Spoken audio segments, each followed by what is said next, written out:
Time when she had her interview, she was basically saying that this is going to be a soft reboot.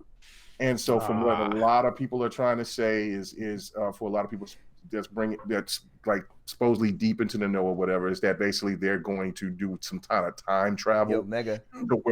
Where Master Chief is going to somehow get young again. The retcon. Yo, Mega. Mega. Yo, Mega. You want to say hi to everybody because we are live. Oh, what's up, everybody? God damn it. Yo, what is going on, everybody? It is Saturday night, and Knoxx Podcast is live. Yo, guys, you got a little insight into some of the behind-the-scenes stuff, some of the conversation that goes on. Yo, Mega and Knoxx, they just kept talking about the whole Halo thing, and I'm like, man, you know, the intro's playing. We're going to go live as soon as that's done. They kept talking, and now you know some of the things that we talk about. But, yo, guys, we have an incredible show lined up for you tonight. Huge shout out to everybody coming in early, getting those good seats to check out Knoxx Podcast. A big shout out to Sleepy Goblin, which I believe he's in his third show in a row where he ended up first in the chat. So shout out to Sleepy. But we can't go on with the show until we do the intros. And first off, man, you heard his voice. Coming live from the 405, my brother, K Mega. What's up? What's up? What's up? Hashtag save lock. If you want to do a soft reboot Halo 5, baby. Let's do that. What's up? I'm glad to be here as usual. You know what I'm saying? With my partners in crime. And happy to have a guest on as usual. And dude, and we all got that. a serious guest on, man. A serious gamer tonight. Yes. And a female gamer at that. So, you know what I'm saying? That's always even a definite plus. So let's get to it, man. Glad to be here. Nice, brother. And it is good to have the original kind of like Next Podcast format up and running. I know last week I had some issues. There were driver updates, stuff like that I didn't maintain. And we had to go back to the old school style with the Hangout. But we are back in full force with the gameplay. My brother, who I'm introducing next, you see his gameplay going on right now, an all-star on this panel every Saturday, Predator! Yo, what's up, everybody? I'm a little under the weather right now with strep throat, so if I don't talk that much today, brother, technically everybody's under the weather because the weather is up in the upper atmosphere. I never understood that saying. I never will, man. Yeah, this is my storm build y'all are watching right now on PC. So I did this like last week when I should have won, but you know it's back again, so nice. I should win this week. Nice, Hopefully, yo, right? Definitely fire gameplay. Yo, there was some other podcasts on last night trying to do some gameplay. They got this guy Bloody Knucklers or something like that with some 8-bit gameplay. Man, we got fire over here, people. Oh man. So much shade. Yo, we got to put up a poll sometime, man. We got to bring the best gameplay from each of the shows and see what happens, man. I should do that. That'd be great. You know I got archives, man. You know I got archives. Well, I got like 3 of the old stuff from when I first started doing it. But yeah, no, we could definitely start to bring up the archives, man, and that'll get the juices flowing from the fellas over there. So yeah, that would be cool. Yeah, we might need to do that. We have to talk about that. Nice, brother. And yo, next on the list, which we were talking off the air, and he seems like he's got a little bounce in his step. It sounds like he's got his energy back. Man, one of the most opinionated YouTubers I know, Knoxximus! Yeah, man. I'm here sipping on a little Teddy Bruschi Modelo over here, and I'm chilling. Word up. Got my weekend off. So I get to do a little gaming, get to do a little podcasting. Hold on. You said your weekend off? My weekend off, Holy! Man. Shit, don't got to go back till Monday, and it's snowing over here, so it's like the perfect fucking time to be off, man. But let's get it, man. Let's get in these topics. Yeah, let's go, brother. And of course, like I said, we have a special guest. I always like to save the best for last. You might have seen her on this awesome gaming podcast, Grown Women Gaming. She is working overtime today because, you know, you got Grown Women Gaming in the afternoon, and she said yes, that she will join us tonight. Grace us with her presence, LBoogie! Yo, you were too much. What's up, everybody? I calm down after this, I swear. Yeah, you do. I feel like you never calm down. Yeah. Dude, I'm rocking in my seat like crazy. What's going on, LBoogie? I'm fabulous. I'm so happy to be on your podcast. Thank you so much for inviting me. And yeah, hello, everyone. Nice. And with that being said, we have a monumental show, and you guys know when we have a special guest, we go to them first with the first question, and we are going to get into, you see the gameplay going on right now, some Anthem discussion. Now, Anthem got mediocre review scores. I see people out on Twitter talking about, complaining about the story, lack of, or how kind of like, I don't know, the script is just typical and stuff like that. I hear there's a lot of people complaining about Anthem. So, LBoogie, did you get in on Anthem and put some time in on this game? I am all the way in on Anthem. I've actually completed the main story. I'm level 27 right now, and I think like 344 power. You're over 3 times higher than what I am right now in terms of level. Yeah. Oh my. Yeah, goodness. you're a little squishy, yeah. Yeah, I'm a rookie riding the bench right now. I'm just trying to look for some quality minutes here. Yeah, that's all right though. You just need some people, you know, a little higher level to shepherd you through. Honestly, I just need my game to stop crashing, but that's an issue we'll get into. I got to ask you, Boogie, since you got through the story, first off, do you feel like it had a story? Was it a story that you got into, or the people out there on social media, are you kind of agreeing with them that it's like lackluster? No, I pretty much feel like the people who are saying that the story is lackluster must not be talking to anyone but the main people. So there's like Faye, there's Hulk, and then there's what's the little British guy? Those Owen? are the main people. Owen, right? Those I like Owen. People, yeah, he's cool. Right? Yeah. What So about those are your Matthias? So he's a side quest, actually. Matthias is awesome, but he's technically a side quest. But then you have him, you have Dax, and you have a couple other characters that give you side quests to do. But if you're doing that and you're talking to the people in the shops, talking to the people in the bars, there's like a full story that revolves around that fort. So, yeah, they're just not playing the game properly. Oh, okay. All right. Well, check this out. One more thing on this, and then we'll start spreading, across the panel. I had a feeling before this game came out, everybody was comparing it to Destiny, and Destiny was like kind of like known as an MMO light. You know what I'm saying? A light version of an MMO. There was so many kind of categories thrown out about Destiny. With everything kind of like negative that people are talking about Anthem, do you think that it possibly it's because they're relating it to a game that it's not actually kind of like relatable with? Yeah, it's pretty much like apples and oranges. I would relate this more to like a Mass Effect looter shooter. Like you definitely have to read. Thank you. You have to read more, which apparently people don't enjoy doing. You have to interact more with, I guess you would call tertiary characters. So they're not about to hand you the story on a silver platter. You have to actually explore the world, and like the story will unfold for you. So, it's a great game, but it's not Destiny. They're two different games. If you wanted Destiny to be better, talk to Bungie. Well, they think they're doing it with the new DLC that's dropping Tuesday, but that's another subject for another time. I definitely appreciate that. So you're not willing to give up on Anthem yet. You're gonna keep going, keep playing. Yeah, I'm. There are things that are wrong with it. It's not a perfect game by far. It does have a lot of connectivity issues.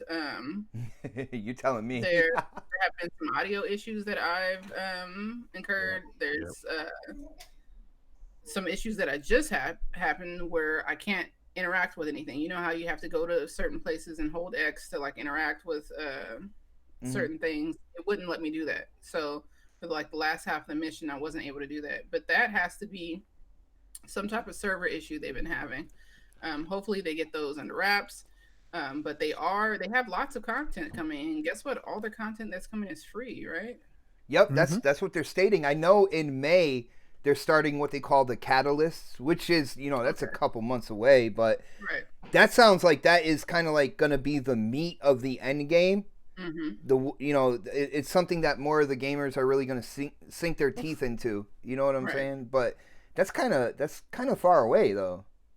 But we have a lot of stuff coming throughout March. There's a lot of public events that are happening, which I don't think a lot of people take advantage of. Okay. That's where I was able to level up a lot was during free play and doing world events. So I think if people, I don't know, you gotta explore, play the game. See, and that's kind of like what I like about the game. That's kind of what makes me want to play it more. Like seeing that environment. I just want to see what is kind of like down every cave and what's underneath, all the bodies of water and all that stuff. Yeah, because the water definitely has some great areas, like very, very beautiful, beautifully designed areas and treasure, loot. Like you're gonna get awesome loot down there. Give me the loot. Give me the loot.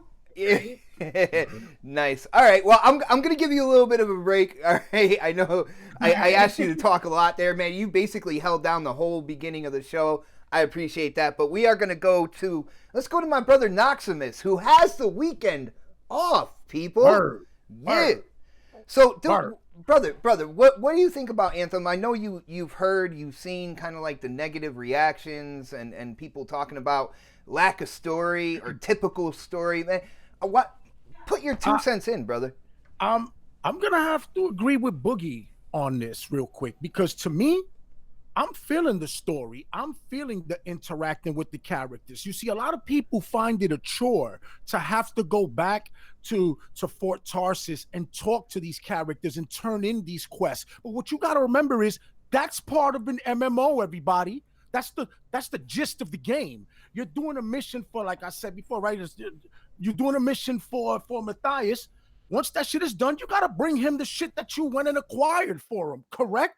I think that's the way it should be. That's the way it goes, man. You know what I mean? Yeah. But, you know, they're used to go do strikes, go do this, and all right, you get your loot at the end of the thing. You don't got to go to Zavala for nothing. That's why those characters are bland. That's why the only person in Destiny that you like is Cage 6, and because he was a comedian.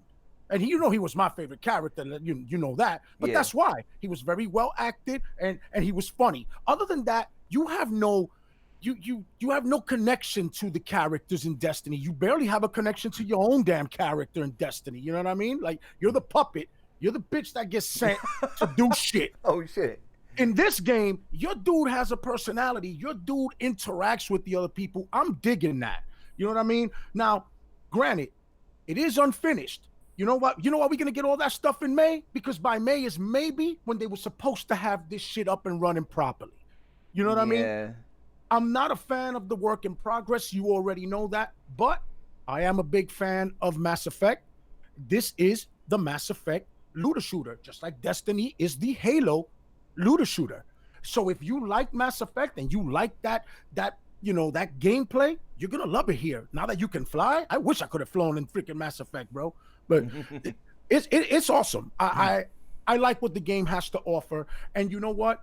I think they're critiquing it a little more harshly because everyone has put their expectations, all the shortcomings from Destiny 1 and 2, all the shortcomings from The Division, all of that culminated into now BioWare is doing this. Here we're going to get the pinnacle of what this should be. And that didn't happen fully. So I think it's just, people burnt out on looter shooters and set way too high of expectations on Anthem, and the disappointment from the other games, all that shit is snowballing, plus the hate for EA is all snowballing into giving this game more hate than it really deserves. Does it have its issues? Absolutely it does. It Knoxx, does. I'm not sure about the hate for EA, because I know a lot of people looked at this game as the possible EA quote-unquote savior. But I hear what you're saying about like BioWare, and people. But if they would have dropped, that's what I mean by if they would have dropped Mass Effect 2, the MMO, it would have been the savior. It would have been great. Nobody would have said nothing. But because it fell short, now, oh shit, all the negative EA shit now looms its ugly head. It comes forward now. Had it been, like I said, had it been Mass Effect 2, the looter shooter, fantastic. Oh my God, it's great. Well, wouldn't you love that game too, though? If that's what absolutely, it was? Absolutely. But I do like this game. I'm not gonna front. I enjoy it every time I play Mass Effect. I got like I said, I got to play with Pred. I got to play with my man Beast, and I want to play some more. Like, it hasn't turned me off. I'm enjoying it. Yeah, that shit gets me tight when I get kicked. Yeah, I did my rant video when the freaking, when the fake beta demo, whatever the hell they call it, dropped. And you know what I mean? Yeah. But overall, right now, I'm feeling it. I'll work with it. I think that come a few months from now, it's gonna be something to be reckoned with. I just hope that people stick around to make it relevant. That's all. The community needs to show this shit some love because it has its potential to be a great game. When you talked about getting kicked, I will say before there was one point in time I got kicked 5 times in a row in the title screen, so just starting the game up, and that I got really frustrated about.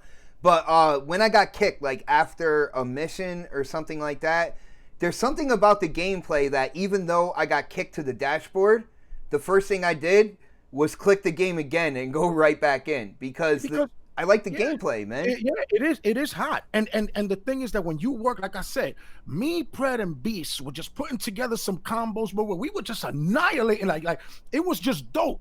Like somebody primes them, the other one detonates them. You come in and hit them with a combo, and you do massive damage. That shit is awesome because you feel relevant. It don't feel like three people just doing their own thing. It's people working in together. synergy. Yes, like the way it's meant to be played. Dude. You know what I mean? Like, now, granted, do we need to get rid of some of these load screens? Absolutely. There's better ways to do this transition. All these games do it. People act like the Division doesn't have load screens. And Yo, like, on the X, the load screens are not that long, yeah, to be really honest with you. But the thing is that when you're looking at a stupid static image with a damn bar going up, it sucks. People don't seem to mind it when you see a spacecraft going towards a warp hole for 5 minutes. Nobody gives a shit about that. Whoa. I'm just saying, that is a load screen. Yeah. Do the load screens like God of War. Them shits are hot, bro. You don't even know those are load screens. Your man Kratos is talking to his boy. Get under here. He climbs under. Kratos brings the shit down, brings the big ass heavy block. That shit is beautiful load screen.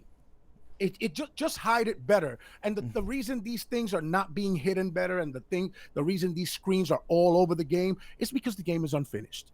It's unfinished.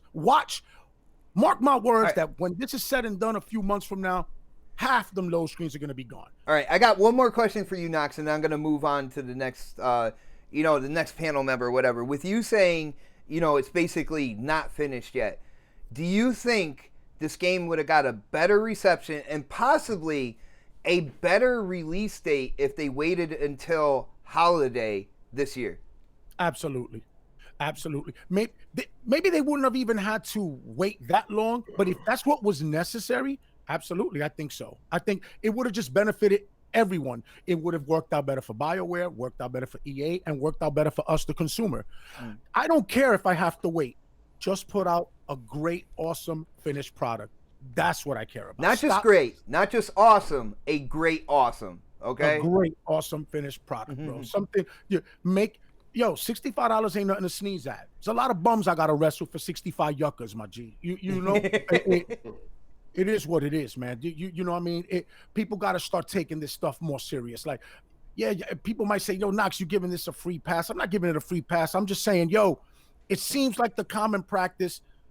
We could let BioWare rock with this one for now. The practice does need to stop. I agree that these unfinished games, that shit needs to stop. But this game has potential to be great. I love the gameplay. I love what it has to offer. I think it's going to be good a few months from now. I think it's going to be awesome a few months from now. It's good now. It's just unfinished. It's just going to be better later. I'm kind of in that camp with you, brother. I am willing to do what I got to do, take on the different missions and stuff, but really look forward to the new content in the end game dropping. I'm only at level 8, so I still got a bunch of crap I got to do anyway. But yo, Predator, dude, I know you have been playing this game, and I know you have heard what is being said about it, man. So Predator's a beast in that shit. So now's your time, man. Drop some knowledge on them. Are what they're speaking on, is it accurate in terms of the story, in terms of the gameplay? There are people saying that the gameplay is boring, monotonous, or whatnot. Dude, what do you think, man?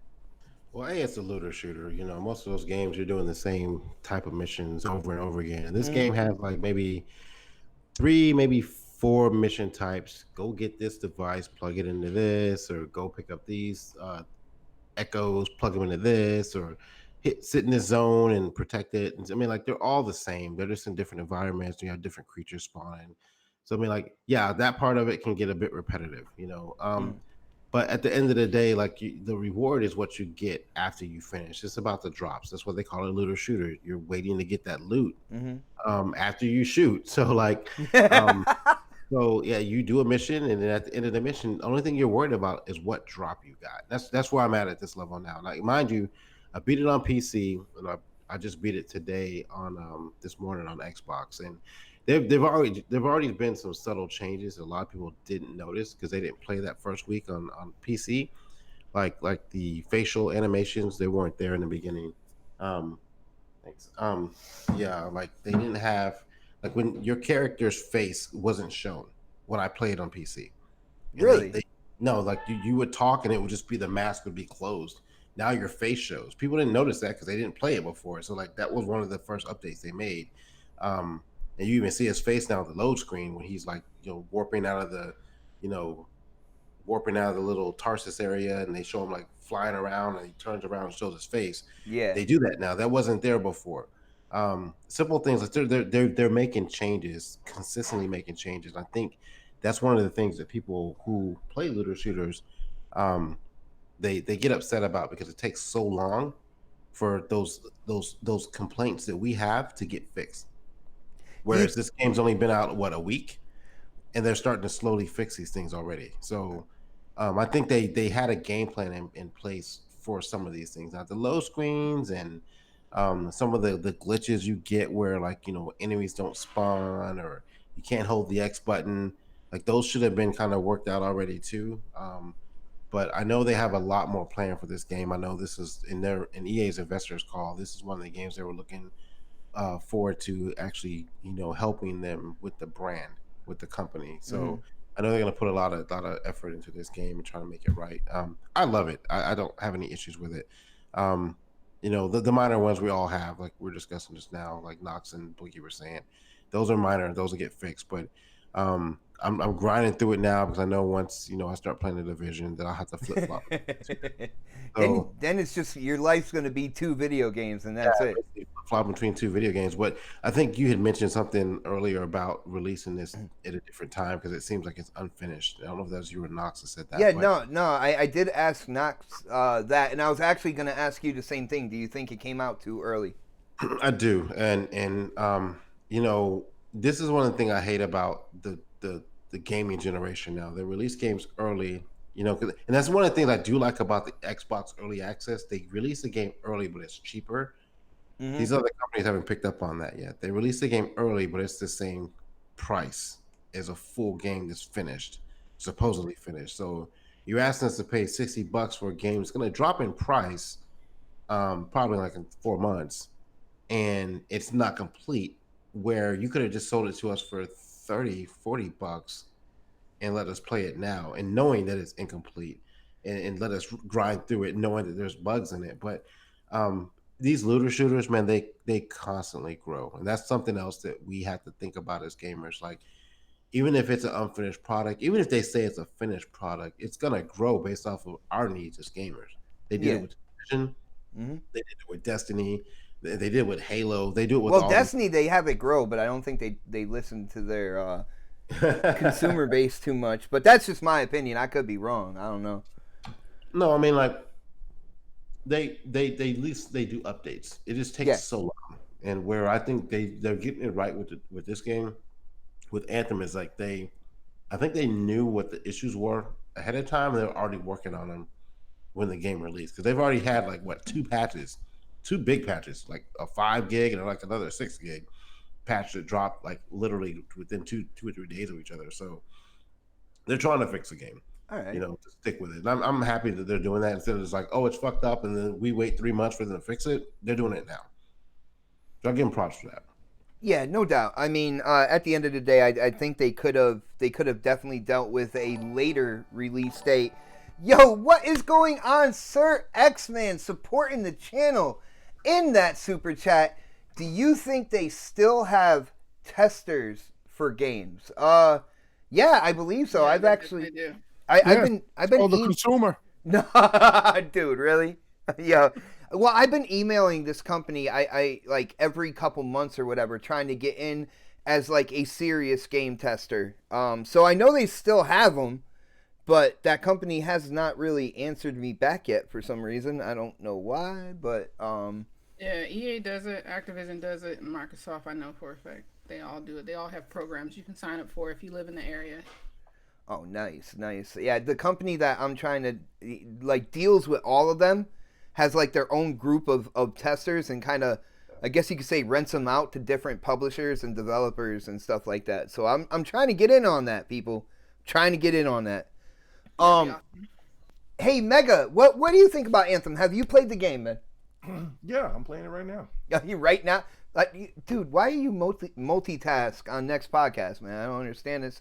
But dude, what do you think? The people out there, screaming that the sky is falling when it comes to this game, is there any truth behind it, man? Not well, for giving it the rating that it did, for what it had. No, the game is absolutely fun. I think that people this generation has kind of forgotten about the fun aspect of games and care more about and rather complain about the problems or the issues, which they should be addressed, but they seem to outweigh any fun factor for any game, seems like this generation. Unless it's something that they enjoy, then they have a whole nother discussion, but that's a whole nother discussion. But regardless, the game is great. I'm a level 16. Damn, you doubled my level too. I gotta get on this, people. Yeah, and then I think I'm a level 3 on the PC. And so I enjoy it, but I mean, I would have already had the story beat and probably maxed out. But I of course, I've been playing Jump Force, been playing a little bit of this, a little bit of that. Well, people are talking about your Def Jam fight for New York right now in the chat, brother. Oh yeah, go ahead and say K Mega 1. You know what I'm saying? K Mega's gameplay is back and coming with that fire. Yes, they got to reboot this game. I wish they would. Golly, man, Def Jam fight for New York was. Well, dude, think about if they tried to reboot this game. Think about the rappers that are in the game now. Right. Do you really want like? Oh yeah, hell yeah! Because you got to have some of them old school rappers. And Drake. Like people would just. Yeah, like you would enjoy beating the bejesus out of some of these fucking rappers. Yeah, like you give me Busta Rhymes is still relevant. Give me some Method Man or something like that, because they would still have to come back, because if you want to continue the story. And then, yeah, man, and I beat the hell out of these little young skinny ass rappers out here, man. You know what I'm saying? When I heard Lil Pump, like somebody said Lil Pump on the band, I'm like, yeah, buddy. Yeah, I would grab Lil Uzi off the bed, I'd throw them all across the damn ring. Anyway, that's like Peter Pan and shit. Yeah. That's not hip hop. Oh, I'm done. Yeah, this ain't no hip hop, man. But anyway, regardless of that, it's just I enjoy the game. I think a lot of people that's playing it is enjoying it. I do agree with Knoxx what he was saying, because the game is not complete. It's not done. Neither was Battlefield when Battlefield first dropped. But when you go back and play Battlefield, which me, Sir X-Man, and 108, we went and played Battlefield last weekend, and it's better than ever. That's just kind of like the new era of gaming now. Like they got a deadline, and even if it hits the deadline or whatever, they might get that first delay, and then regardless, just send it out there and just patch it up. All right, brother. I gotta pause you real quick. I just got the super chats are starting to pile up real quick. Yo, Tip Diamond supporting the channel, my brother. Thank you so much. He says, "What up to the panel? What up, panel?" No, nothing. All right, fine. Moving on. No. What's good?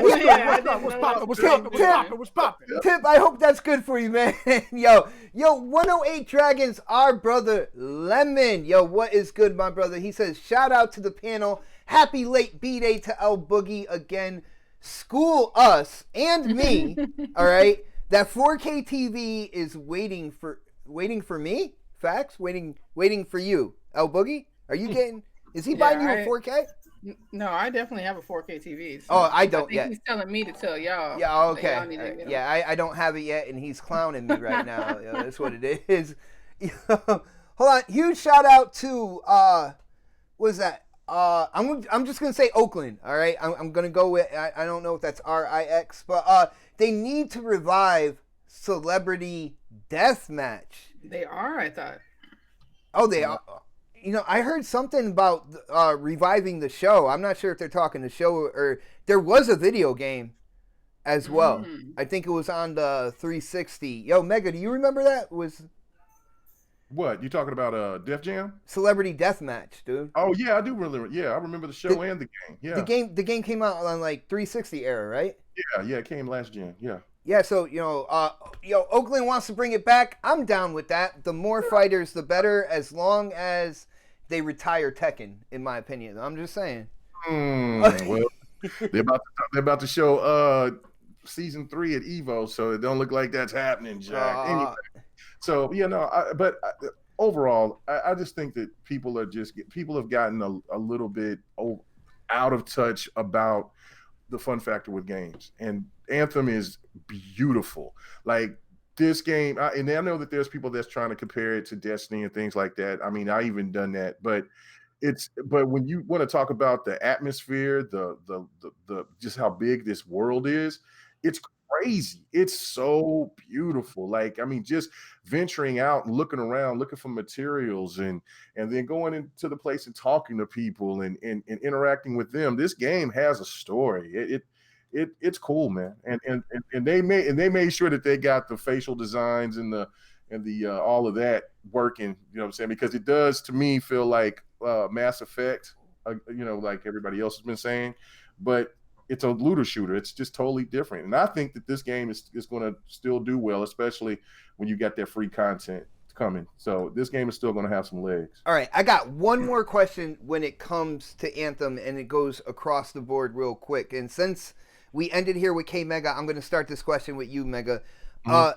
You know EA's track record of, you know, if something doesn't work, they kind of smash down that development team, send people in different places underneath their umbrella if the game doesn't do well. Now, people are concerned about Anthem, especially with Division 2 coming out in March, and a lot of people are saying that that game is going to scratch the itch that right now, to a lot of gamers, Anthem is not doing. So I got to ask you, man, are you concerned about Anthem with EA being its publisher, that this might be the end of BioWare? Do you think that is a possibility in the near future, man? No, I think that I don't. I think that the game is they put a lot of work into this game, and this is their baby. This was their calling card. I think that EA knows that they have to get this game out there. They have to get this game right, because with these type of new MMO games coming on consoles, things like that nature, we know that they're going to have problems, but they're going to perfect it. They're going to get it better. They just can't take all day to do it. You know, so I mean, Battlefield has already got a core audience, so that's going to be okay. But for this game, they got to stay on it. They got to do it and just survive the wave of all these other games that's coming, especially the Division. The Division's going to have its core audience. I know that me and Pred, Bam, Def Jam Bam, we're going to be out there. We're going to kill this game. But the fact of it is that there's going to be people out there that's going to actually not really want to play the Division and want to play something else. I mean, I think I'm going to stick to this. I think that Destiny is the game that's going to be left out overall, because when you look at this and when people play the game together, I mean, you look at like Knoxx.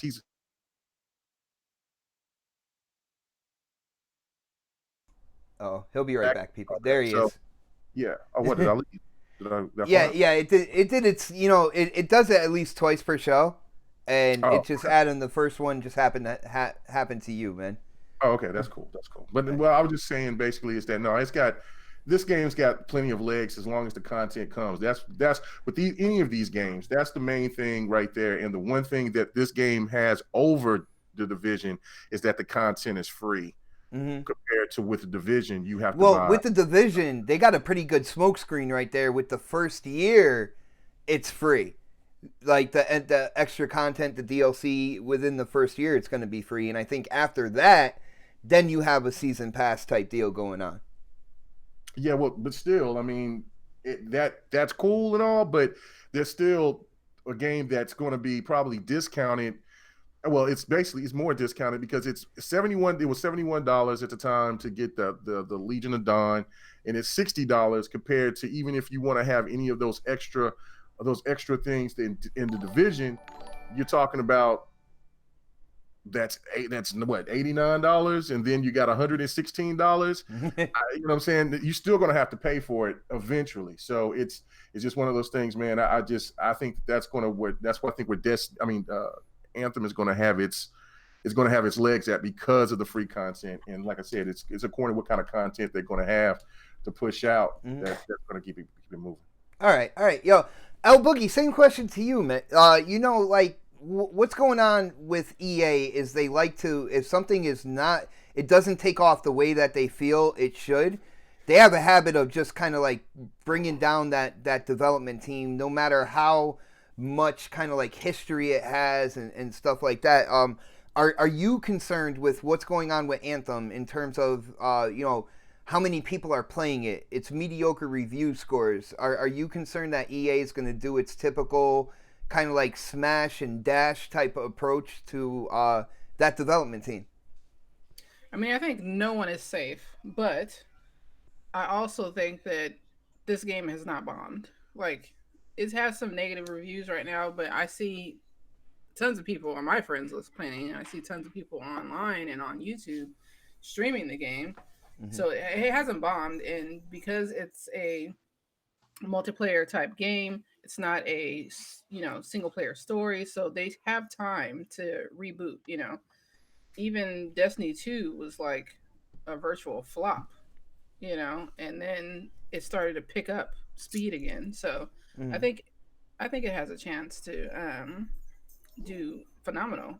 So, I don't think that we have to worry about them closing. So you think EA is going to change kind of like their strategy when it comes to this game and this development team? I think that even if this doesn't make the money that they expected it to make, that they've had longevity with BioWare, and I think maybe they would have at least one more chance.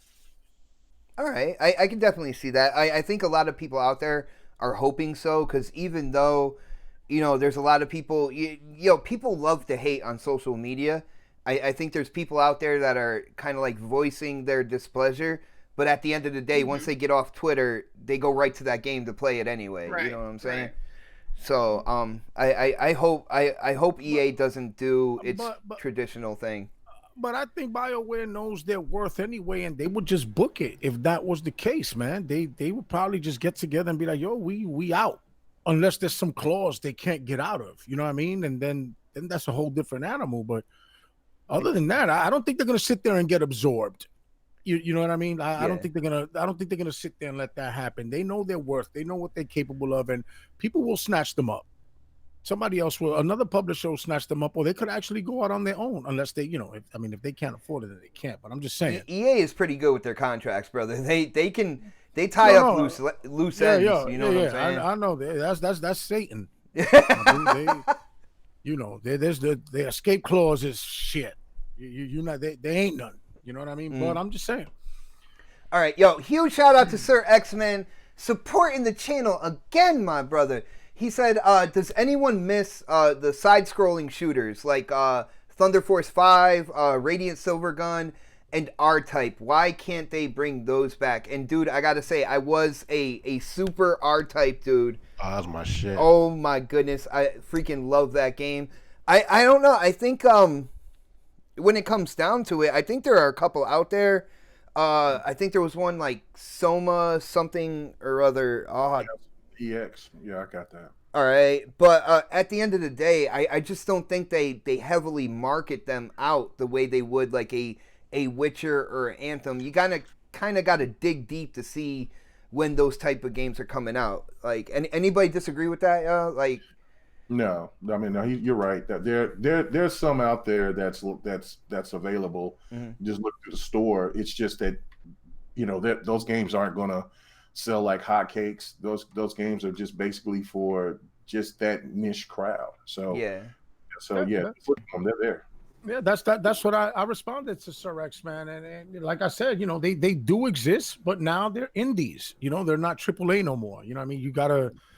If you want to play Resogun, you get a PS4, I guess, and play some Resogun. Resogun is fun, man. Don't even talk shit about Resogun. That shit is hot garbage. Oh my goodness, bro. That shit is garbage. That shit is a fake ass R-Type. That shit is whack. But you gotta try Soma EX. I have Soma actually. Yeah, it's dope. I had it on PC first, and then it came on Xbox. It's a really good game. I know Sir X-Man would have a blast with that game if he likes like R-Type and them. Yeah, definitely. Predator, what do you think, man? Bro, are you concerned with EA's track record, Anthem, mediocre scores, people saying they're not playing it, all that negativity? Do you think EA might pull an EA? I guess. I think with Mass Effect, they didn't have their A team on the game, so when they pulled out of that, there was just kind of like, I think they knew they had a shitty game.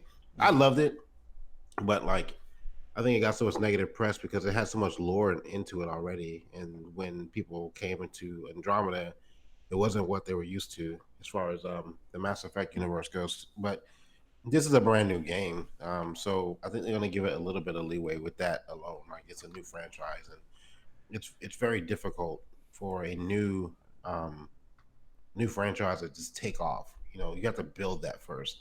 So with a game like this, we discussed earlier how it's got to grow. Let's see what happens in the next 6 months, and that will be your determination right there. Like if it just completely flops and the user base drops next month or the month after, and they can't bring people back to it when they start dropping their DLC, they're not going to see EA pulling back and not putting as much effort into it. But right now, I know that on their books, they wanted this to be a money maker for them, and we'll see what happens from that aspect. They wanted it to shine through the whole kind of like Star Wars fiasco with Battlefront 2 and everything. Like they really, yeah. And you bring that up, and I'm thinking like, didn't they lose the Star Wars thing? The kind of like rights to make the games. Yeah, no, they still got them. No, they still got it. No, Yeah. no, they still got them. Disney doubled down and said, "Look, man, they're happy about EA." So EA and then worked it out. Disney's like, we don't give a shit. We make all our money in movies anyway. We'll throw. Nah, Satan, my dude. Yeah. Well, no, they're going. I think now with movies and things like that, they're like with Spider-Man. I think the movie industry is actually now paying attention on how these types of video games need to be. They need to be big budget. They need to have the right people behind, the right devs behind them to make the games work. So I think that EA is gonna straighten that stuff out. All right. I'm not worried about them. I think they'll be. I think this game will be fine. It is, they got to go through their growing pains because Destiny did it. The original Destiny did it. The Division did it. Division 1 initially was garbage. I mean, it was a good game, but like they had a lot of issues with the loot drops and stuff like that. And so once they get it leveled out, I think they'll be fine when it comes to Anthem. I hope so. I think one of the thing is like the Cataclysm. The thing that I think a lot more gamers will kind of like gravitate towards doesn't come out until May. So I feel like, as long as EA doesn't try to pull the plug before May, once the Cataclysms come out, I think a lot more gamers are going to get into the game because they're going to hear about that kind of like end game aspect. And I'm thinking it's like equivalent to raids in Destiny 2 if we had to compare the two. And I think that's going to be some game type right there that a lot more people will get into. And I don't think they're going to pull it they're going to pull the plug at least before May. So I think there's a good chance on continued support. I do get a little nervous when it comes to EA though, because they like to pull the trigger real quick and really hard. You know what I'm saying? Like that's it, it's done. We're moving on. This is their baby. This is the game that they wanted to get out, probably more than anything that they put out here recently. Okay. This is because they got their workhorse out there. You know what I'm saying? And BioWare is that studio. So I don't think they're going to give up on that team and give up on this game. And if anything, what we can learn is from Ubisoft that even when a game gets considered to be dead, like the Division was, once they took so long with all that DLC and all of that, look how hype everybody is for it now. After they did the patches a year later, so a year and a half later. So this game's got legs. I don't think anybody's got to worry about this game again. Oh, Lady Infamous, you heard me vape? Is that what it was? I can't. Look at Rainbow Six Siege, bro. Look how that shit. Exactly. Yeah, that game didn't sell. That game sucked. Yeah, but that's not EA though, brother. No, it's Ubisoft, but it's the same premise though. Yeah. It still applies. It's a game that was in the crapper when it dropped, and now it's like probably one of the most played games still, and that's wow. Like, well, shout out to Ubisoft for continuing to support it, and getting momentum after a while since the game's been out. I that's something we haven't seen in like previous generations. Either the hype train caught on like early and kind of built up, or the game was just either mediocre or it was a bomb. You know what I'm saying? Like, but this generation, we have games that came out kind of like slow at the gate, but then in the middle of the race, they really started like speeding up and gaining more gamers to play the game.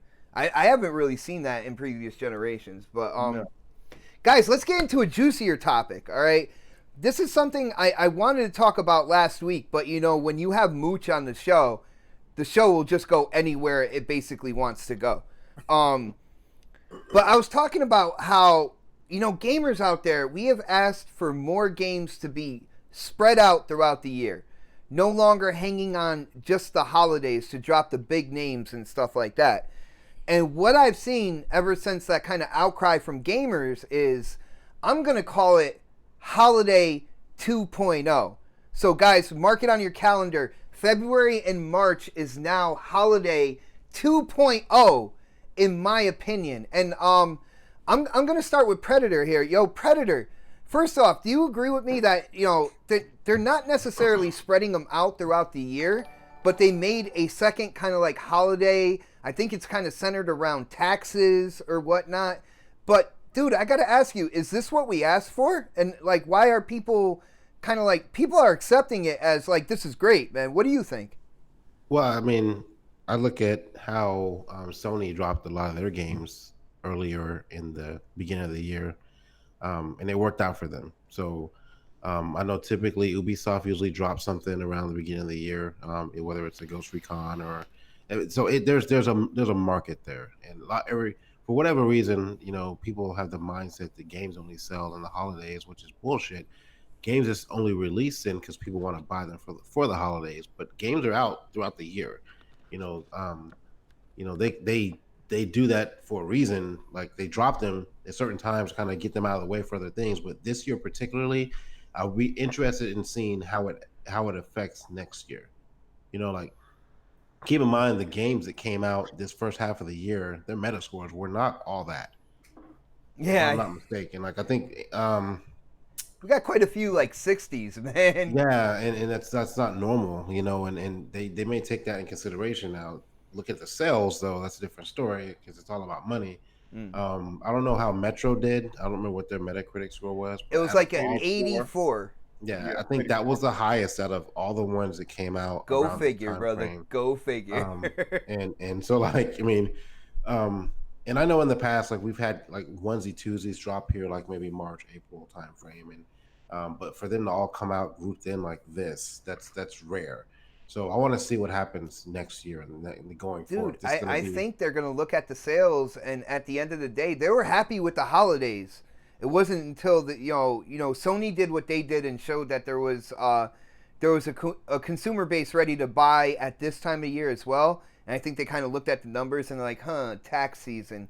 And I feel like they're not necessarily spreading it out through the year. They just made a another holiday season. Yeah. And to me, I'm not happy with that, man. I mean, like, be honest with you, like, if I was going to buy games, it would be in the summer.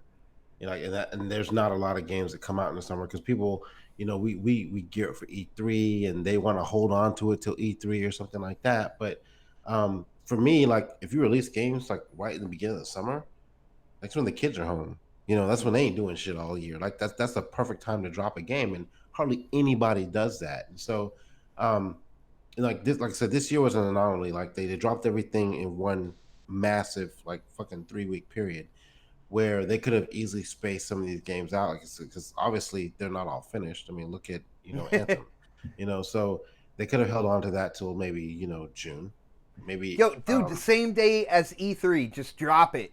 Yeah, maybe like a month before E3 at the latest. Like, dude, I say same day as E3. That would be huge. You got all the gamers, all the hardcore gamers, like, tuning into E3. Can you imagine, like, on Xbox's stage or some type of presentation stage, they're like, oh, yeah, by the way, it's out now. If you look back at, like, most games typically came out on Tuesdays. You see a lot of Friday releases now, and that wasn't normal.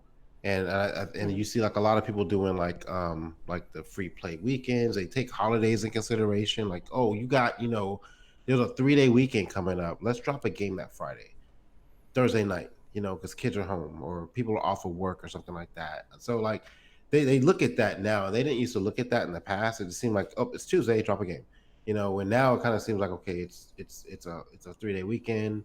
There's a holiday coming up, or it's like spring break's coming up. Let's drop a game then, like so people can actually get into the game and play it. Mm-hmm. And I think that makes more sense, like from a business standpoint, to get people to have get on the systems and play the games.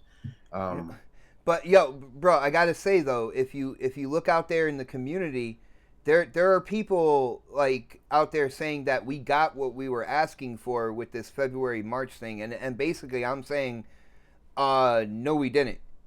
No, we got another holiday. We didn't get like spread out throughout the year. Like, yeah, you want to keep dropping games right around November timeframe. What is it? When is the holiday? They usually say November, December timeframe, maybe late October. We'll get like Forza. We'll get like Gears. Sony will drop something. We get Call of Duty. All those games come out around the same freaking time, and that's one holiday, and that works for those games. They're bigger games, and so and it it's kind of established that you're getting those games at that point in time. Yeah, because we're used to it. Yeah. Like if they came out and said, "Oh, guess what? We're not gonna get a Madden until December," people would be kind of like, "What the fuck?" So like, you get used to that, and so they just basically created another time frame to drop these games. But with the exception of Metro, I mean, that's a sequel. I think a lot of these one division, Ubisoft typically drops a game in March, April. They got the memo years ago, but these other companies didn't seem to get that. They kind of held on to those games, at the end. I think when Rage drops, that's the perfect time. I think when's Rage drop again? I want to say next month. Yeah. Yeah. Oh, so April. Yeah, I keep on forgetting it's freaking March 2nd now. Like, there's nothing there coming out around that time though. Yeah, there is. There's what's called I mean, there's the Final Fantasy. There's a Final Fantasy remake, reboots, and then there's Mortal Kombat comes around at that same time. So I mean, there's plenty that's going to be coming for these first couple of months. It's crazy. Oh shoot! Why I'm on a live show and Snap sends me a picture of a Maserati. Guys, she's been on a Maserati kick. She's like, I want a Maserati. I'm like, well, we need like 5 more jobs for that car. Like, yeah, right. Sends it right to my phone. Huge shout out to Sir X-Man. He's saying that him and K Mega have talked about this, and every game has had a negative review, has had advertising rights from Microsoft. And guess what, dude? That's one of the topics. Right. So we're gonna get in on that in a little bit. LBoogie, what do you think? Am I seeing things properly here? But I kind of remember gamers were asking for games more spread out throughout the year, and from what I'm seeing, it looks like gamers have been I don't have the word for it, but the developers and publishers decided instead of really doing it, like spreading it out throughout the year, we're just going to create another holiday season. Do you see it like that, or am I just imagining things right now? I mean, I think we like you said, there seem to be more in the holiday, and then again this spring, I guess, load up to springtime period. But I think it's hard for them to just decide out of the blue, hey, I know you're developing this game, but we're going to wait until this day so that we can have it spread out for the gamers. Oh, Boogie, they do that all the time, though. They will hold the title until they feel they're going to make the most money. Right, but this is also tax season. All right. So they want your taxes people then. Spend money. People spend, most Americans, okay, we spend goob gobs of money 2 times a year when we get our taxes and Christmas. I know, but with that being said, have you been, Boogie, are you one of the gamers that asked for like titles to be more spread out, so this way we're not spending like the usual, I don't know what, $200, $300, $400 on games for a holiday season? Were you one of the people that like asked for them to spread it out more throughout spring, summer, and whatnot, or you didn't care? Yeah, I'm not like, it doesn't really matter to me because I'm probably still gonna buy the game and then just play it once I get to it. I probably should have asked that question first. Yeah. Yeah, so for me, like, I mean, like, I'll just buy them, and then like in whatever lull time that we have, that's when I'll go to the backlog, Mm-hmm. I don't know. I kind of figured that when the community started asking for that, seeing what they're doing now, I kind of thought the gamers out in the community would be like, that's not really what we asked for. And what I'm seeing is, oh, this is great. We're getting more games throughout the year. And I'm like, no, you're getting holiday version 2 right now. If you like it, go ahead. Sorry. No. I think that most people, for most of the gamers, they're just happy to have games. Period. You know, like I don't think it really matters when they come. I think they would prefer for them to be spread out, but just getting new games is sufficient. Okay, all right. Well, what do you think, Mega? No, I have to agree with LBoogie. It's just that is a smart thing to do, by the way. Right. I mean, it's that tax time. I always said this. I said this from when PlayStation started this new strategy way back then. Like Xbox needs to utilize that and put some of their smaller titles within that same space, because when people get their taxes, they like to spend. That's, you know what I'm saying?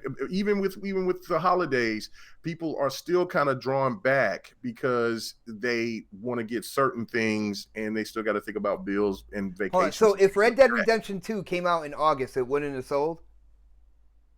No, it would have sold, but I don't think. But this is the thing with the summer thing. This is where I disagree with Pred. Yeah, I understand. Like, I would think the best time to bring out Forza is like July, August. Look at this awesome gameplay, by the way. I'm just saying, just throwing it out there. That's around the time when when people are like the kids are home and stuff like that. What Pred said, but a lot of people are on vacations. Like jobs like me and Knoxx, we're grinding. I ain't got time I ain't getting no vacation. I'm grinding. You know what I'm saying? Hot season. I ain't got time to be, you know what I'm saying? That's the least time that I get my gaming in is during the season, is during the summer. So it's so to me it's kind of like when people are out of work, you know, the summertime doing this at the beach, things like that, or just summer activities. You're not, I don't think, you know, a big budget game like that is going to sell, but a game like, let's just say, I don't know, let's just hypothetically say Metro, it would just be a horrible time for that game to come out. So why not bring Metro during tax season? So when like somebody's looking to maybe get Anthem, you know what? I heard some good things about this Metro. I'm finna go ahead and cop that too, because they have the extra income to go ahead and get it. So I think that this is not the norm when it comes to like games coming out all at once like this. I don't think ever in my whole entire life of gaming have seen games be pumped out like this fast, this hard. Like, I mean, there's not enough money, there's not enough time to play all these games that's coming out that I'm interested in. I mean, there's some people out there that got the money to do it, but I'm not. I don't. So, well, dude, I've never been I've never been a gamer that had to pick up absolutely every game either. And there's some times where I thought about my YouTube channel. It's like, well, man, I should probably get this game. I have a mild interest in it, but I know like my supporters, like they want to know about this game or whatnot. Mm-hmm. But I have never been all right, well, you know, I need to get this game. I always just went towards the games that I thought I was just gonna like. You know what I'm saying? I've never been I need to buy every game type gamer. Yeah, I'm not that type of, because I'm not gonna get No, you got emulators, you're good. Yeah, I do got emulators. But no, I'm not gonna get every game. I mean, look, but there's some games that I want that, you know what I'm saying, that I'm just going to have to wait because I'm not going to be able to have the time to play them. Because, I mean, I want Rage. I'm really, I want to get it, but then yet I'm like, will I have time to play it? You see what I'm saying? And then on top of that, and then I have to budget for E3, and then I have to take care of bills, and then I got to take care of whatever that any other things, circumstances that happen. So it's like, you know what I'm saying? Look, that game, I just have to probably wait till the end of the year. Like, and so I just put a set, you know, the set games that I'm getting this year, day one, and then for the other ones, I'll just wait until the sale comes and then go from there. So, but I think you would like to have it spread out, but I think economically it just isn't smart, because those games will get left behind. Like I said, like if you put Metro in the summer, people are going to budget and just be like, there'll be more people that would look at the game coming out now or coming at the end of the year than they would the summertime. And then December is that's the dead time. Any game that comes out in December, that game is pretty much almost forgotten. I mean, Tomb Raider Tomb Raider got forgotten. People were like, "Damn, Tomb Raider didn't sell worth a damn." Dead Rising 4. Rainbow Six. I mean, any game. I mean, what was that? Just Cause 3 came out in December. It didn't do well at all. That's just people ain't spending money. Well, right Just there. Cause 3 was a buggy mess when it first came out too, man. So, but I'm just saying, there's just a couple of times through the year where people just aren't going to spend that money. So. You know, I hear you, brother, and I think what it is I've always been a YouTuber. Yeah, I put my own personal opinion into it, but I try to think about the community. And my whole thing was the community was asking for more spread out games. I don't want the community to turn into like, oh well, we'll just take this. Yeah, this is great. You know what I'm saying? Mm-hmm. If you're gonna stand up for something, you might not want to just like take that holiday 2.0, and you might still want to be like, yeah, well, keep doing that, keep spreading it out. And I haven't heard a lot of people saying that, but I want to get Knox's opinion as well on this. Yo, Knoxx, what do you think? Am I just like seeing things awkwardly, or am I seeing it the way it is right now at Holiday 2.0? Nah, you're not, because like that's these people that want to make that want to make the most amount of money. They strategically plan these releases for when money is being consumed. Hold on, when money's being spent. Hold on one second. My bad, Knoxx. Yo, Shinso brings up a great thing in the chat. He said that Smash came out in December, and it smashed, man. But Nintendo has those sort of games. That's a different animal. Right. You know Nintendo can throw their shit out in the middle of the desert in the heat of the summer, and everybody will walk 5,000 miles to go get that shit. Oh, wow. But not only, I like that. Not only because it's Nintendo, it's because it's Smash. You know what I mean? If that would have been Splatoon, it would have been the same thing. If that would have been Gears 5, it would have been the same thing. If that would have been God of War, whatever, it would have been the same thing in December. Not those games. That's Smash Brothers, bro. Like that's it's just gonna sell. They can drop that shit in freaking August or May. God of War or Gears would have definitely sold in December as well. Those big hitters. Those Halo, those heavy hitters, Uncharted, Last of Us, those things are gonna sell. Didn't The Last of Us drop in December when it dropped, if I'm not mistaken, like mad late? I don't remember. I think I was doing laundry at that point in time, so I didn't really care. That game is dope. I'm not a big Last of Us fan at all, man. By the way, not at all. No, that series is fire. But anyway, but what I'm saying is this: like LBoogie said, when are you most likely? This is the way that they're gonna look at it, right? They're gonna put these games out there to all challenge each other, right? That's why you got Exodus out, you got a Metro out there, you got Anthem out there, you got the Division dropping next month, you had Crackdown drop, even the Game Pass, whatever. But you had them all, competing against each other, because this is the time where more than likely you are going to be not only able to, but willing to pick up 2 or more titles. You're just willing to, because you want to spend some bread, bro. You just got like 8 G's back. You're like, what? Yeah, what? Yo, how many kids you got? Yo, I'm saying you got 8 G's, yo. What's going on? I got 5 kids, dog. Shit. But I mean, you know what I'm saying? Like you get that bread back, so you willing to maybe treat yourself a little more right now. So that's why they do that. You know what I mean? As opposed to save it for later. They might buy it, they might not. You put it out in the summer, like Press said. I might be going on vacation in the summer. I might be spending bread on that. You know what I mean? Like it's not gonna really be an optimal time as far as they're concerned to put that product out there. Would it benefit us as the gamer if they were spread out? Sure, it would. But we're just gonna have to make it work for us. Like I want Spider-Man. I'm a cop it. I want Metro. I'm a cop it. But you know what? I'm a cop it. I'm gonna cop that shit in July when that shit is 17 yuccas, and boom. So win-win for me, because I'm gonna be playing Anthem right now, and I might be playing the Division next month, and those are the 2 I'm copping, and that's it. See, and I can see a game dropping in the summer. You said that you'll get those games when they're $17 in like July or whatnot. But if I release a quality game, and I have confidence in that game, I know that gamers are gonna want to pick it up. I'm not competing with other games, like, you know, during tax season or holidays, where it's like either this one or that one or both. You know what I'm saying? But I kind of have that time to myself. You can still make your money that way, and then when the holiday season comes around, you're making more. You can, but what I'm saying is, if you chose to compete, right? Like, do you think Metro right now is competing with a lot of people, with a lot of other franchises? They're competing with big, you know, they're competing with BioWare, they're competing with Ubisoft. You know what I'm saying? I'll use those two. I like Metro. Like, I'm a fan of and I want. Yo, the game is sick. I have gameplay in here with I know that shit look hot, and I saw Fonz's joint too, and that shit look dope. You know what I mean? But what I'm saying is, I like Mass Effect more. So I'm drawn more to Anthem. I like Rainbow Six more. So I'm drawn more to The Division. You know what I'm saying? Than to Metro. Metro's going to be the one that I'm going to wait for. Now, they chose to release it now, which means that down the line, it just becomes, it's out on the market longer.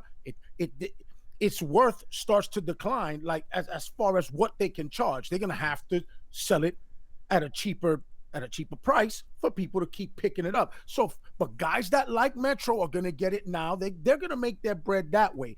They made that decision. Well, maybe that's a good decision for that game, but I don't think every game developer needs to think that way either, though, bro.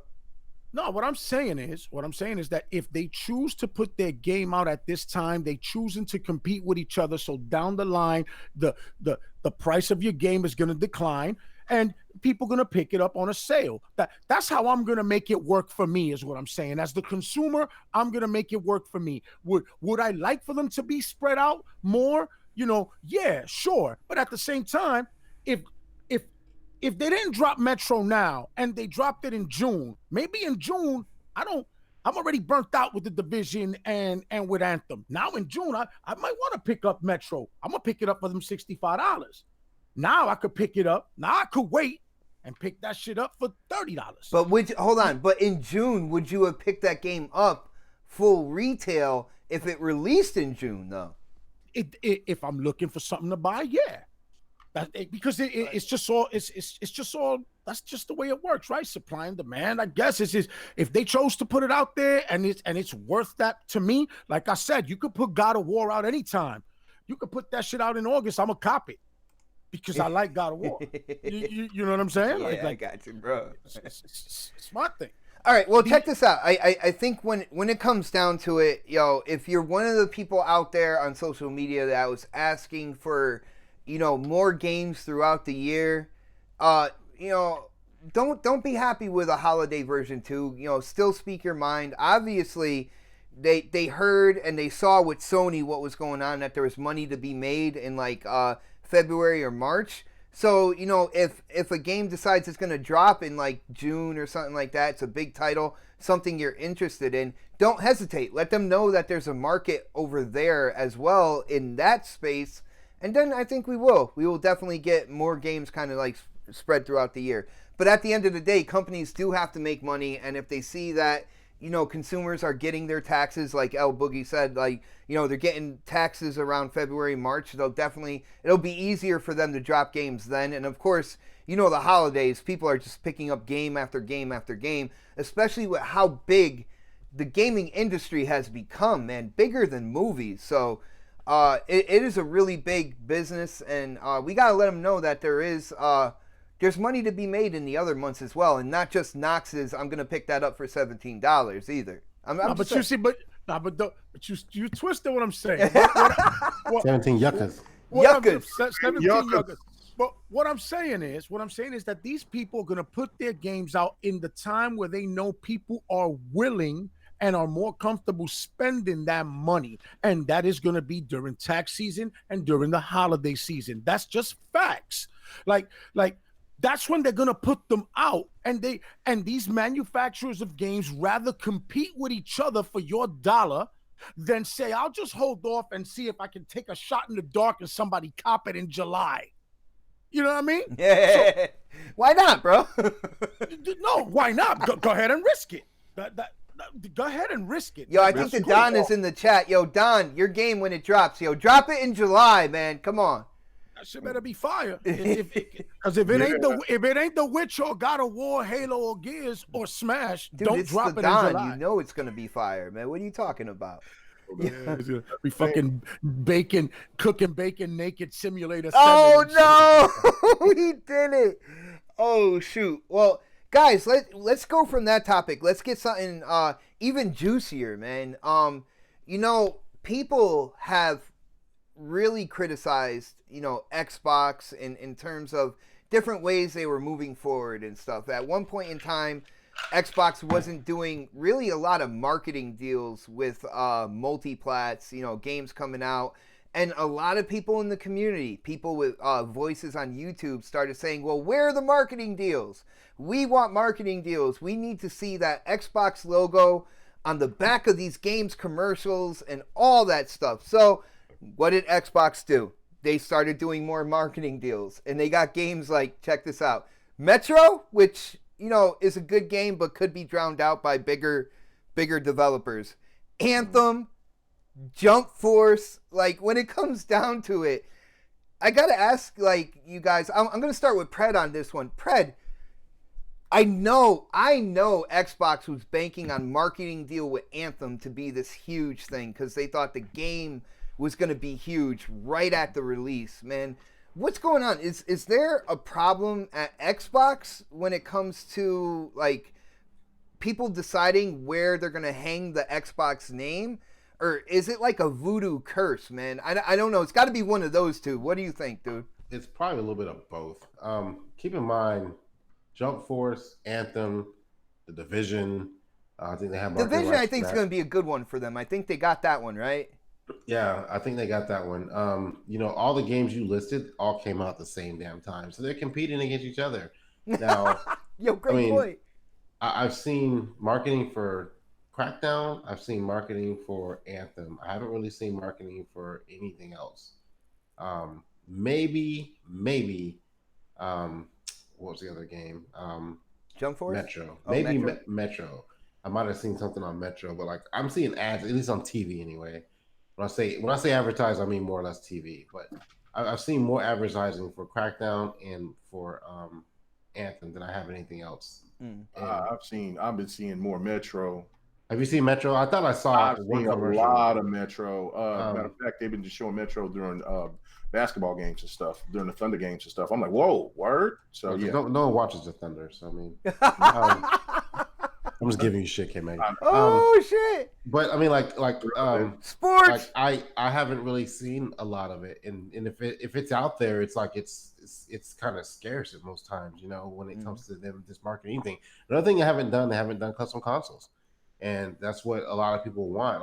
Am I prone to go out and buy another Xbox One X? No. But if I had to upgrade my daughter's S, and swap it out, I would have easily picked up an Anthem fucking Brother, console. I don't think you're gonna see that until Scarlet comes out. We haven't seen that this whole generation, so I don't even think that's gonna change anytime soon. Well, we did. I mean, we saw it beginning of this generation into the middle. Only custom console, like custom. I can go in the store and pick it up. Not like one of those. They only made 10 of them and they gave it away. Like Gears. Well, no, they had Gears. They had Halo 5. They had Forza Motorsport with the 10-year anniversary. They had Minecraft. They had Titanfall. They had Minecraft. Minecraft was a day late, $1 short. Yeah, that was kind of late. Yeah. I mean, they've come, but it's been rare. Whereas even fucking Sony, they just put a sticker on the shit and call it custom console, and it sells like hotcakes. So they're not advertising that kind of stuff, and they're not marketing the games other than just hey, it's on Xbox, and people need to know that it's on Xbox. They need to play dirty like fucking Sony did, make people think it's only coming on Sony. I mean, only coming on Xbox. That's how a lot of people thought about some of the games. Well, a lot of the community ragged on Sony for doing that, so I don't think it would be proper to use that same tactic, because then it's going to hang your... Only the Xbox community ragged on Sony for doing that. Yeah. But that's wrong, though, because that's part of the game. You need to make it enticing for me. You need to make me want to, make it relevant. You have to make it relevant, bro. Like for real, this kumbaya shit, that shit needs to stop. I'm dead ass. Bro. Hey, bud. Somebody was asking about what this game is on my gameplay. Oh, I can tell you, I know, man, because I'm a gamer. I know you don't. You know because from last night, nobody knew what this game was last night. Nobody. It was great. Nice. So people in the chat, guess and let me know. Well, if anybody listened to GRG last night, they'll know. But if let me know what y'all know. Let us know what you think this game is. Mega, I didn't break it down. Do you want to break it down for the people? What this means with having like everybody's gameplay, what we do after the show, real quick. Yeah, break it down. Oh, okay. I'll break it down, guys. With the next podcast, we put the gameplay in there. As you can see in the bottom left-hand corner, you will see the name of the person whose gameplay is running. Everybody puts in gameplay, and then at the end of the show, you go to my Twitter page at Xbot448, and I will have a poll up for people to vote on who had the best gameplay. And just to let you know, Xbot448 will be in that poll. By the way, you go and you vote for Knoxx. Yeah. But so definitely do that after the show. You didn't ask me for gameplay. You know what? I will do that next time. LBoogie, next time we have to protect the ladies around here because it gets dirty. Yeah, Mega gets nasty with it. But LBoogie, the next time you come on, will get crushed by my gameplay. Oh, I like it. Especially if it was Apex. I'm just saying. Oh. Well, if we don't do anything bad, and you definitely want to come back on, because I can already tell this is an awesome show, we will definitely do the whole 9. We might even do an LBoogie takeover of the next podcast, and go in all out LBoogie style. Yeah. What would that even be? You got to check out our takeover shows. Okay. All right. All right, well, moving on here. I hear, Knoxx talking about the Kumbaya. I'm just talking about the marketing deals right now, but it always gets into an interesting topic. LBoogie, what do you think about this? Because, people were like, Xbox needs to market more. They need to do more marketing deals. I know a lot of people, when they talk about that, they're really talking about kind of like exclusive DLC or timed exclusive DLC, but the games that Xbox has picked lately, they haven't been doing too great. What is it? Is it like a voodoo curse, or is it something wrong in the house of Xbox? Which one do you think's going on here? I mean, I'd really like to know how they decide how they do their marketing, because I was really wondering why we weren't seeing way more Crackdown 3 marketing. Mm-hmm. I felt like it was maybe the day or two before it was coming out, and then it was like, hey, you got this game coming. I'm just like, if you didn't know. Yeah. And I mean, I know the game has been coming out for a while, right? Mm-hmm. We saw it the last 3 E3s and whatnot, but still, it's a game, and you want to make sure that people who aren't as in tune to the Twitterverse and whatnot, that they know that your game is coming out. So yeah, I was a little confused by that, but I don't know. Marketing is so weird. Well, I never know what to react to. I can see, Boogie, I can actually see them putting their chips in on Anthem, because before the game released, before the demo came out and stuff like that, there was a huge amount of hype for Anthem. So to me, that would have been a no-brainer as well. So that's why I put in that kind of is there a voodoo curse going on? Because even the slam dunks turned out to be kind of like a missed layup, at least right at the beginning. Yeah, you know what it is, but let me put it like this, right? Had that shit been Sony, right? Had Anthem, no, and this is dead ass. This is the difference right here. Had Anthem been on Sony, it would have been the best place to play, get it in 4K, blah blah blah, with this exclusive map and this exclusive gun. That's what it would have done on PlayStation. You don't see that shit. All you see at the end you see the Anthem commercial, Anthem, and then at the end,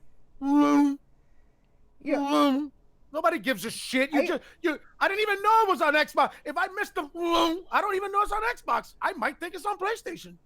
I can kind of, I see when you explain it like that, I can kind of see where you're coming from. Hold on. Huge shout out to Sir X-Man hitting up that super chat one more time. I think he's going to be Super Chat MVP tonight, man. But he said, K Mega, I said, do you want to say it? Do you see that, K Mega? Yeah, I see it. I see it. All right. Do you want me to blow it out there, man? Yeah, well, blow it out there. It is a Super Chat. I got to. I said Ridge Racer, so that's right. That was the game. But Ridge Racer what?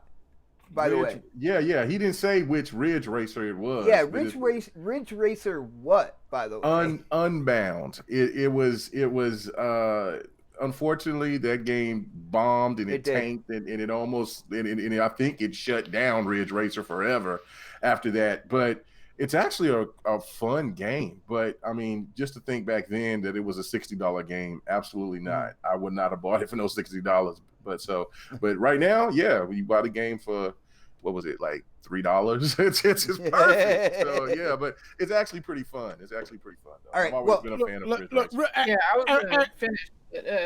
I'm sorry. Go ahead, Boogie. My bad. Yeah, I was just gonna say that I don't think too. that's within like Phil's compass. Like I don't think that's what he wants to do. Like I was gonna agree with what you were saying, as far as for PlayStation, you tend to see like all their extras, because PlayStation has to lie to their consumers to get them to come there. Like I feel like that is not in the code for Phil Spencer or for Xbox. He doesn't feel like he's going to do that. He's not going to do that. Like the deals that PlayStation makes, as far as you get this special gun here, you get this timed exclusive access, like you haven't seen Xbox do that this whole time. Phil has been in charge. He's not doing that type of stuff. I know, and that's why his marketing deals suck ass. That's why his marketing. Why you got Terry Crews? You got Terry Crews on the cover of your goddamn Crackdown game. The man sells himself, dog. Did Xbox not make record profits this last year? Is that not what they've grossed more, they've grown more than they ever have. But I'm not concerned. But see that. And they're not in this console war. Like you realize that, right? Like they're all about bottom line and that they made money. So as long as they can show that they're making money, their investors are happy. But they don't care that they're not beating PlayStation. So then I should bounce from being an Xbox, because if all they care about, if you feel like this is a team, of course, because we're not talking about the Giants and the Eagles and shit playing. This is not the same thing. This is business. Okay, but that's their business. My business is I want the best product. They're not involved in that. They're not involved in your console war business. You see, you trying to take it. You trying to take it to where, like, I'm saying I want the bang for my buck. Yeah, if I'm invested in the ecosystem, I want the backwards compatibility. I want all that. And yeah, if I could get map packs early, I want that shit too. If you're gonna keep putting shit out there, right? You're gonna keep making these deals, get this early, get that early, or buy this early, buy that early, entice me to buy it early. Don't let the other side. How come Xbox One X had the best version of Destiny, native 4K. Sony didn't allow for Bungie to even talk about that shit. You asked Bungie. They already had to deal with them. That's right. That's right, because you shut the competition's ass up. That's what Microsoft don't do. Microsoft don't shut their competition up. But Knoxx, you gotta compete, bro. Like you gotta They are competing. You gotta make. No, they're not competing. They're just making money. There's a difference. Okay. They're not competing. They're making money. And yes, going forward for them as a company, their strategy is brilliant for them. For Microsoft making money, that shit is awesome. Put Game Pass everywhere. Put Xbox Live everywhere. Now make it relevant. Why am I buying an Anaconda?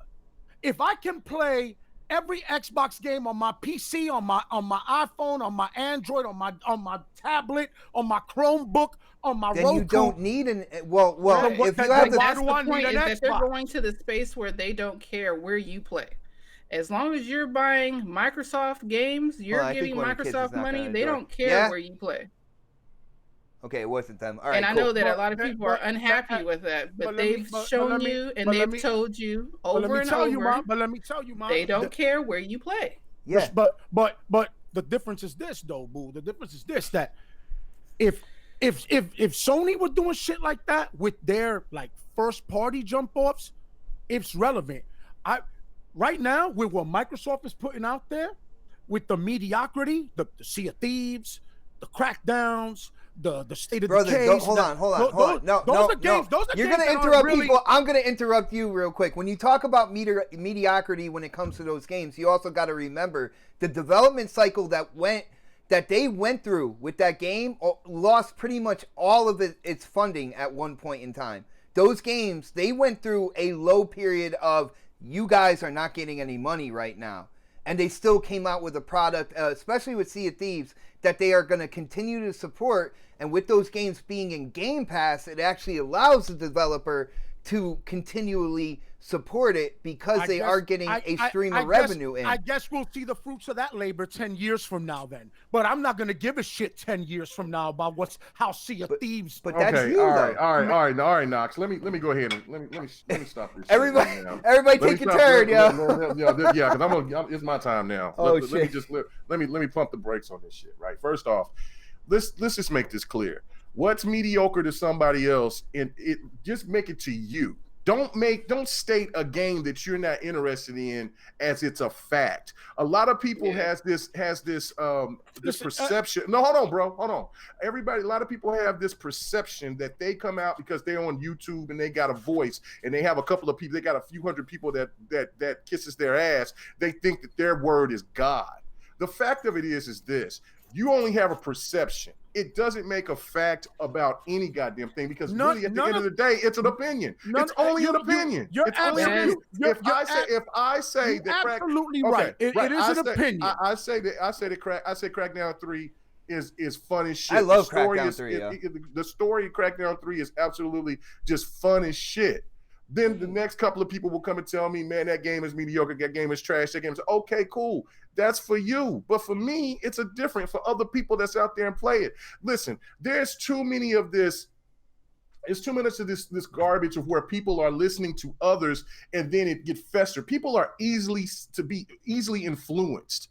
And I, you know what I'm saying? And Knoxx, I know you're a strong-minded person. I mean, you know what I'm saying? I love you, but bro, you sound like the same people out there that spews that stupid rhetoric. Like, who gives a fuck? Like, this thing, you know what I'm saying? Are we gonna talk about the exclusive shit here tonight? I don't know. I didn't get to read all the shit. Are we gonna talk about that? What's really, you know, exclusive? Because if we don't, then okay, cool, we don't. But this whole theory, the main reason why PlayStation shit is so hot throughout the gaming community on social media, it's not because of what Sony does. It's their fan base. They hype up everything to the utmost degree, while Xbox fans are more subdued. They want to question things more than anything. PlayStation can talk about PlayStation can throw.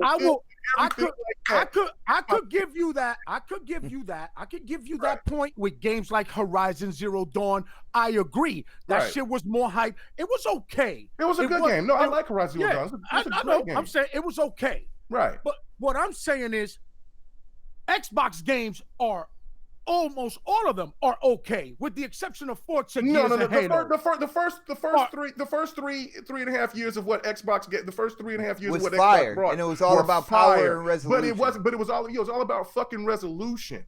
You mean, Knoxx, come on, realistically. Besides, if Brock, please, I love Quantum Break. I love Quantum Break. PlayStation exclusive. Wouldn't that game be talked about to the highest up degree level? And I agree. It's original. And I agree. Just like with Rise, Son of Don't have anything like that. That's the thing. That's the whole thing. Good games they talk bad about Titanfall. This is where you got to look at this. You got to gauge this, bro. Is Titanfall was talked so bad about. Titanfall sold over 10 million goddamn copies, right? Never touched the PlayStation. No, I'm just saying. Titanfall's got 9s everywhere I saw. I don't know where they were talking bad about it. But no. Let me make this point. No, there was fanboys. Those PlayStation fanboys was that game is trash. You don't have a story. It's blah blah blah blah blah blah blah. Right? Once Titanfall 2 came over to the PlayStation, what happened? Oh, the love. And then especially when dude was over here trying to solicit to get PlayStation fans to go buy it, then they're all of a sudden, y'all lost y'all exclusives, man, this, that, blah, blah, blah. It is the fan base that gives PlayStation their juice. Mm-hmm. Not so much. I mean, PlayStation does what they do. They're great at advertising as well, man. Like, and the media as well. But that's the whole point that I'm trying to make. Like, nobody's ever wrong, because if you play a game and you like it or you don't, that shouldn't be the premise of that every game is great and every game is bad because of your opinion. That's all I'm saying. That's all I'm saying. What I'm saying is I want to see Microsoft go in and just represent for their brand. You know, not just make money. Knoxx, one thing I can side making money. Like Knoxx, I'm trying to say one thing I can side with you with is, and you said it kind of like way back early on. When it was like, yo, the best place to play and stuff like that. I would like to see that in an Xbox marketed commercial as well. All right, little things like that. Bring up the hype. You guys know me. I'm a hyper gamer. Absolutely. You know what I'm saying? Bring up the hype. How we had the marketing deal for that Far Cry game? How we had the marketing deal for that Far Cry game running in native 4K, looking awesome? They didn't say shit about it, bro. It's just that real. I can agree with. Like no. Xbox. You're right. Xbox had some serious missteps with advertising. Like, I mean, it is now we understand. But see, this is the thing of what we're dealing with. I gotta say it too. It's super chat. Blades is messy as hell. Yo, Blades, hit up that super chat. He was like, yo, I give this last K Mega rant 10 tiki torches, brother. Fire brother. In the chat. Oh my goodness, yo, LBoogie, I apologize. Blades is and he's Latino, so you just got to understand Blades, man. I don't know. Well, you see his glam pick right there.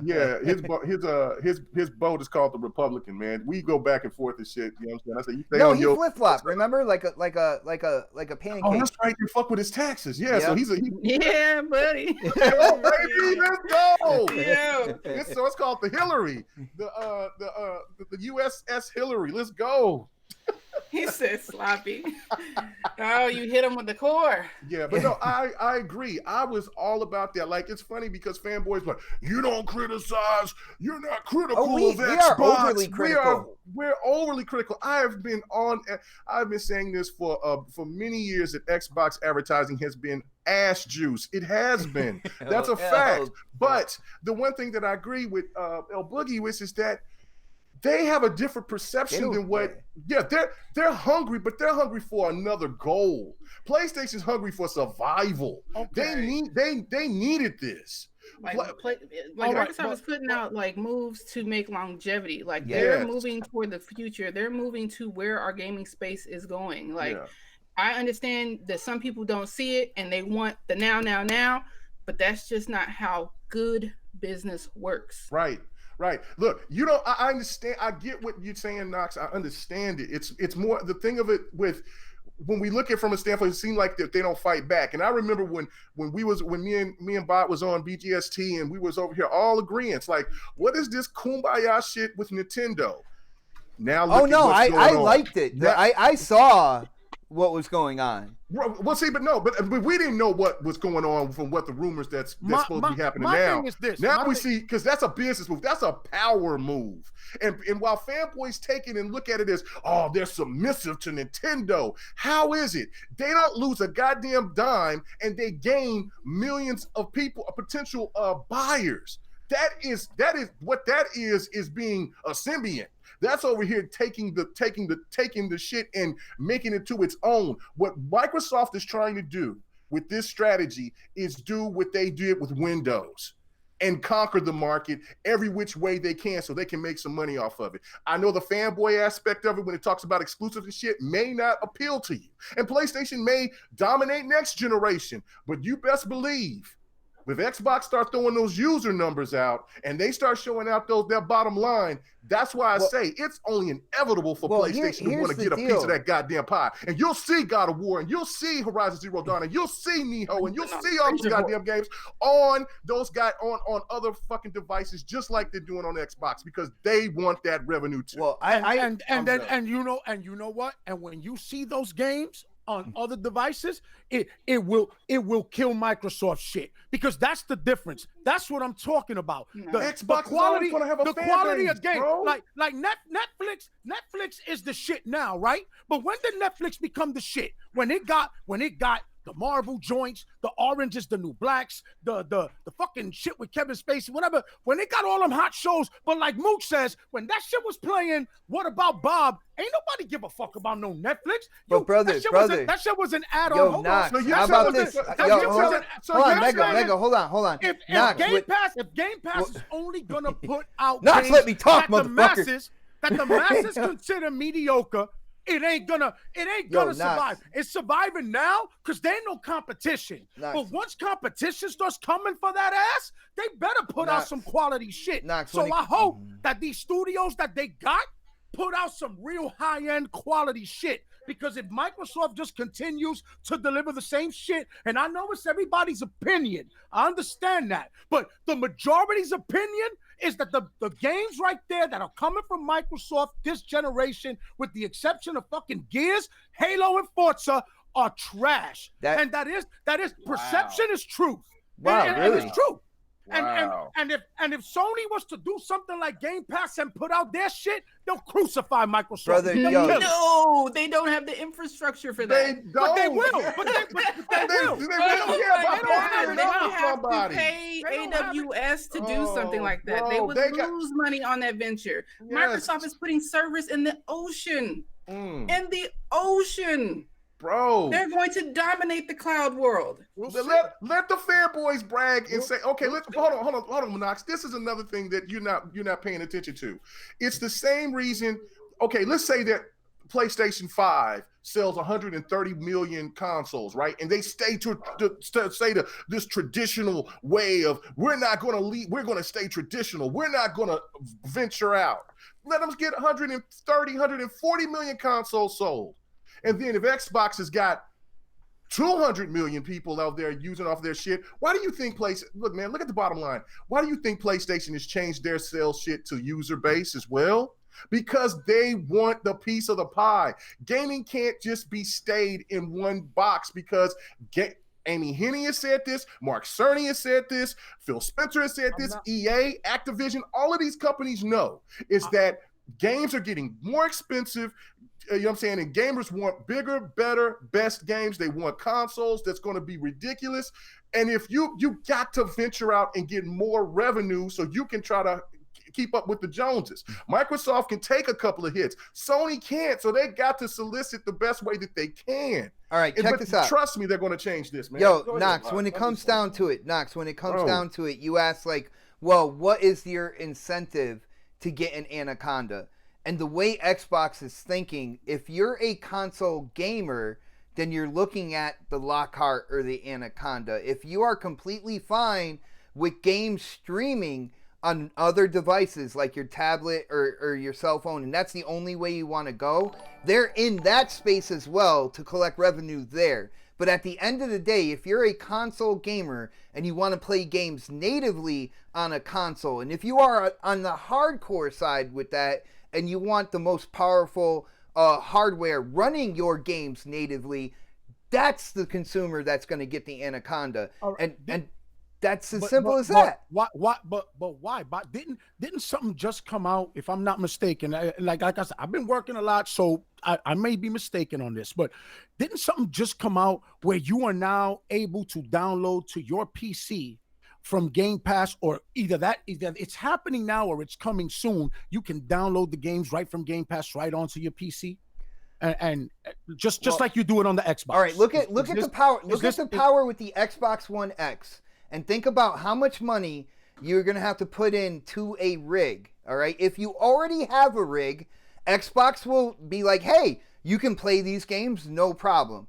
Either way, you're still putting in revenue that's going to make more games for the Xbox platform. Right. All right. But at the end of the day, if you're a console gamer. Guys, I get that, bro. But that's the whole core of it, man. I get that they stand to make a boatload of bread on this, my dude. I know that, bro. That I know their strategy. I understand. I get it. It's not just about making a boatload, though. Like they're opening up to more gamers. That's what it's about. They want to tap into that $2.6 billion mobile users. That's what they want. No, there's 2 billion plus gamers out there. It's not just mobile. It's everything. That's and hold on, let me address this, Bot. Please let me address this right fast. Okay, this guy, he said, Mr. Lopez says, why can't Megas worry about MS money? You know what I'm saying? Do you all want to play streaming game? That's that. See, you missed the bigger picture. That's that fanboy rhetoric bullshit. This is the thing right here.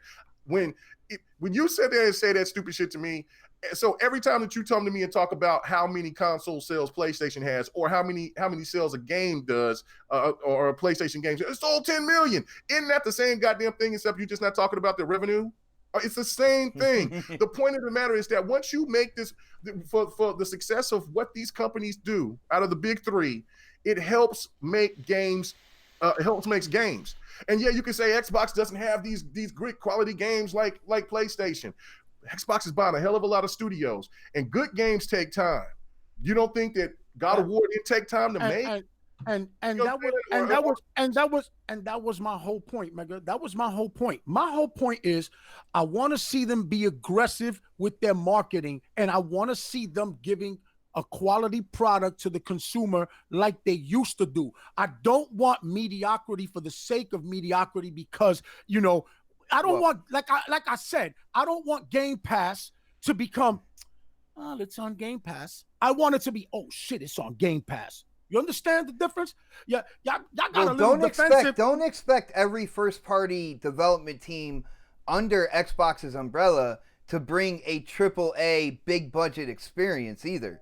Because if you're gonna have Netflix, I expect the AAA studios to bring AAA products. Brother, well, here's the deal. Like when you look at In Exile and a couple other studios that they acquired, when you look at Netflix, not only does Netflix have the big bangers, but they also have international movies. They have TV shows. They have a wide range of content for people to go in and check out.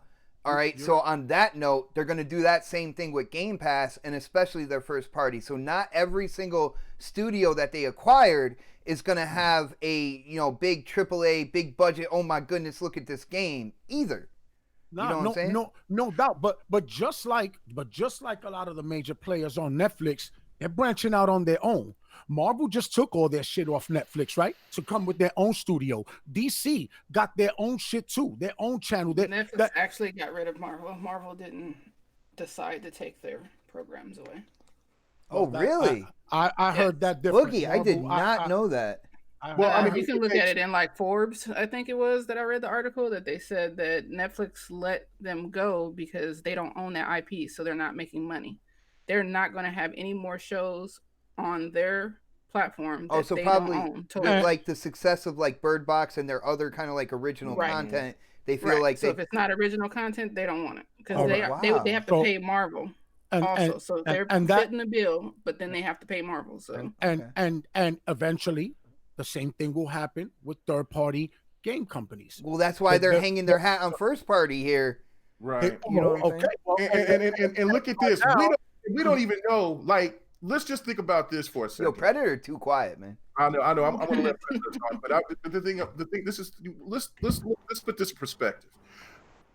It may have looked cheesy to see all the big three at the Game Awards do that little cheesy thing that they did. But to me, that means something more significant because they know what's out there that's coming. They know that Google and Amazon and Verizon has bread. The one thing that Google and Verizon and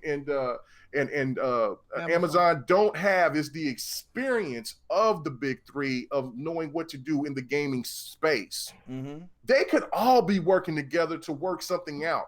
That whole thing with Nintendo, we know Nintendo had the biggest problem with their infrastructure, with their online. PlayStation's is good, but it's not Xbox's. And so maybe they could be working together so they can do for the, you know what I'm saying, to ford off the horde of money that those big companies of the top three companies in the goddamn world are coming, and they're not going to stop until they get their piece of the pie. We don't know. So all this fanboy bullshit rhetoric, they could all be working together and colluding and doing some things. No Donald Trump colluding. I'm talking about colluding, working together in a good way for the gamers. But still, do their thing to make sure that that everybody is getting quality games, doing cross-play and everything like that. It's like I said last week. Oh, you clapping too now, huh? Yeah, I am now. I mean, I'm feeling this. I'm getting funky right now. All that shit is good for us. The cross-platform play, the cross-platform progression, all that shit is great. All that shit is great. Bring it all on. Bring it all on. But at the end of the day, I'm not gonna sit there and just applaud Microsoft for whatever bullshit they fucking feel like doing. You need to earn my dollar. You need to let me know why I've invested in your ecosystem. You need to let me know why it is relevant for me to continue to put my money in your shit. And, well, but bro, not just you making money. You making money don't concern me. That actually makes me feel like you just ripping me off. Wouldn't the games speak for themselves? Like if you are into, but they haven't been, but well, recently for me, my opinion, like I said, right? But they haven't been, and you know what? Prez here. In the perception of the majority, they tend to see shit the way I see it. I'm a major Xbox dude. Let me chime in real quick. But I'm a gamer first. I'm at the end of the day, Knoxx and anybody out there listening, we are complaining about what, maybe 5 games. Most of us play multiplats. So you complain about 5 games that come out sporadically over a generation, and that's going to make you change your stance on one company because we already got the best hardware. I mean, the gaming industry is the only industry in I guess in music and video or whatever where everything is exclusive to that console, and it makes a big deal to everybody. I can take a CD, I can take a record, I can take a tape, an 8-track, I can put it in my car, I can put it in my house. Why can't we do that with games? That's what we're going to. So like, you know, this hard-headed aspect of people thinking like, oh, I can only play this game, Halo, on my Xbox is old. It's done. Like get that out of your mind. Like why is it a big problem that I can play Halo on my Switch? Because if you're a fan of the game, you're gonna play it regardless. So it doesn't matter what console you play it on. So people gotta get that mindset out now, early, with it starting to happen now, where you know you're not thinking like that. That's the old school way of thinking. But then it's safe to say, right? But then it's safe to say that we don't need to buy an Xbox anymore. That's all I'm asking the question. If that's your choice, though, but like most of us are console gamers. At some point in time, I mean, but when that Gears comes around, you're still going to give revenue to Xbox, which is still going to fund my platform of choice. You know what I'm saying? It's an option, dude. Having a console will eventually become an option. If you have a PC and you can play the same games on your PC without having to buy a $500 console, how are you mad about that as a consumer? Why would you want to buy a PC and a PlayStation? You know what it is? This is why. Because if I've invested in buying movies on Xbox TV and movies, then you better put something where I can still access all of that. Because instead of buying Blu-rays, right, I opted to invest in your ecosystem. Now you are making that ecosystem irrelevant. How do I access that other content? How is it irrelevant when only thing you want to do is, that's the thing right there. You just made all of our points. Right there is that you don't want to leave the ecosystem. That's why with this whole crazy narrative from what I don't want to be trapped. I don't want to be trapped in. But you are trapped. You're not trapped, dude. You're gonna have 5 different platforms to play it on. I gotta keep it on this box and it can't go anywhere else. That's trapped. Listen, you're trapped. You're trapped. And there's nothing wrong with you thinking that you got to have a box. The one, you know what I'm saying? If this was a thing where Xbox was saying that we're not doing consoles anymore, then I can understand the uproar. But they're going to bring the best console that we've ever had. This will be 2 times in less fucking. All right, here. Let me ask a question. That's for now. That's for now. Do you have Netflix? I do have Netflix. You have Netflix on your PC? You have it on your PlayStation? You have it on everything. What's the big deal? You can do the same thing with your games. You can do the same thing with your movies that you bought through your Xbox Video. No, I can't. Why because there is no TV and movies app. I've been looking for it for years. You don't think that they will go that route at some point in time? They haven't done it. Sony has done it. So how is Sony ahead of them on that? You guys talk, right? That Microsoft How are they is so ahead of them in what? How are they TV and movies a movie app? They're a movie company. They're a movie company. They do television. But it's the PlayStation. I can download whatever movies I buy on my PlayStation or whatever TV shows. I could watch that shit on my PC. I could watch it on my phone. I could watch it on my Android. I could watch it on my You tablet. can with your Xbox too. No, It's you called can't. Movies Anywhere. That's movies anywhere. That's a whole And different. they're integrated with Xbox now. That You integrated realize that, right? with select it is. movies, though, ma. Select movies, not my entire library. Yes, Xbox- it is because it takes No, on it's- whatever you get from Apple, whatever movies you would get from Google Play. It's every But store. it's is lumped on- together. It's only select movies from Microsoft Store. Yeah, don't tell me nah. I got it. I own it, boo. How I many own movies it. you got from Microsoft Store? A whole bunch. I got since the 360, bro. So that's how many years? How many years? When did that shit come out? 2005? Just remind me, I got Priest on That's on fucking that's Xbox, 14. yo. That's 14 an awesome years movie, of by the way. content. 14 years of content that I own. Until this day, I don't want to have to get movies anywhere that only select that I can only watch Star Wars and Well, guess Transformers. what? You have an option. You can still buy a console. I don't, but that's what I'm saying. You're making me want He to buy. don't want options. He No. wants you to make him buy the one, and he's good with just the one. No, I'm saying make it relevant. If you're going to just go and put your shit everywhere, then go ahead and put your shit everywhere so I don't have to buy your console. That's what I'm saying. Yeah. But Yo, you Sir can't- X-Man you hit up can't- the super chat You for you, can't Knox. only put video games everywhere you want, but then all Yo. the other shit is tied to your console. Yo, Knox, are you watching the show right now? So anyway, Knox, No, are you watching the show? I'm watching the chat. I'm watching the chat. All right, so Sir X-Man hit up the super chat. Like he aimed it towards you. You want to read that out, man? What? Xbox movies on Movies Anywhere, Knox. Yes, I know that, Sir X-Man. I know that's what Boogie just said. But it's only select movies. I'll read. Let me go on my. But yo, we're drifting away because we're going from games to like movies now. You know what I'm saying? We're going in the ecosystem. This is what they doing, right?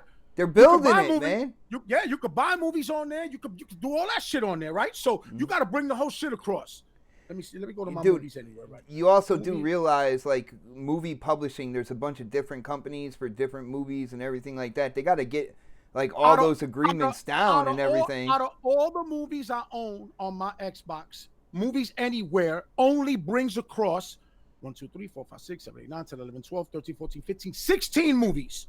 16 movies. Out of roundabout how much? I own over like 70 movies and TV shows. 16 movies are the only one because it's only a select movies that they bring over. It's not the entire. You can't bring over your entire Microsoft library. It says that in the notes when you sign the user agreement. It says it. All right, very but clear. if they have select movies right now, they are definitely going to expand it because at the end of the day, they probably just couldn't get rights for certain movie publishers and stuff out there, and they're probably working on it in the background. Is what I would say. I don't think they're going to stay was this with. passionate for the VHS. Yeah. Shout out to Raven Murrell. I'm sorry if I butchered that, but he was like, I wish Knox was this passionate for the VHS. Oh, Laugh my ass off. I'm just saying, man. He's a passionate dude, man. Don't attack me because I'm putting it out there. I'm putting it out there because that shit is what benefits all of us as gamers. I ain't being a Sony fanboy. I ain't being a Microsoft fanboy. It sounds like we're jumping on you because we have a different outlook on it, but you are entitled to feel how you want to feel. We sound extra hyper because Knox keeps cutting us you ain't off. made a video because of what Crap has said. I don't give a fuck what Crap said. Crap is cool. I ain't got let him think he was. Yeah, I seen Noof out there doing that. Let him talk. Yeah, Who cares? That's his opinion, man. opinion. I'm not mad at their opinion. It's just no different to me as when somebody tells me that a game that I like is what it was really funny because when I had my skepticism about God of War, it caused a fucking uproar like I've never seen before because of my opinion. You shouldn't give a fuck about my opinion whatsoever. Play your goddamn game and enjoy it. That's what's going on. People are too busy worried about the next man instead of worrying about your own goddamn backyard. Play your games, shut the fuck up, let's keep it moving. All right. That's it. Next topic. Well, check this out, guys. It's actually after 9 o'clock right now. So when it comes down to it, there was a pretty big topic that we're just gonna leave to the side and possibly talk about that for later, but it was just something I was kind of brainstorming on. Hold on. Yo, Delilah hitting up that super chat. Yo, she was like, for your information, check out Grown Women Gaming every Saturday at 9 p.m. Pacific, 9, 10, 11, 12. That would be high noon on the East Coast, which is the proper time, by the way. Road to 1K YouTube /Grown Women Gaming. Awesome, Delilah. And not only that, but we are getting into the outro, so we are gonna have LBoogie, talk about what she's on and everything like that. And I know we got to talk about Grown Women Gaming, but guys, it's been an absolute blast of a show, going in with fireworks and firecrackers on the last topic. Again, I gotta thank LBoogie for coming on with this band of misfits here on this panel for the next podcast. It was awesome.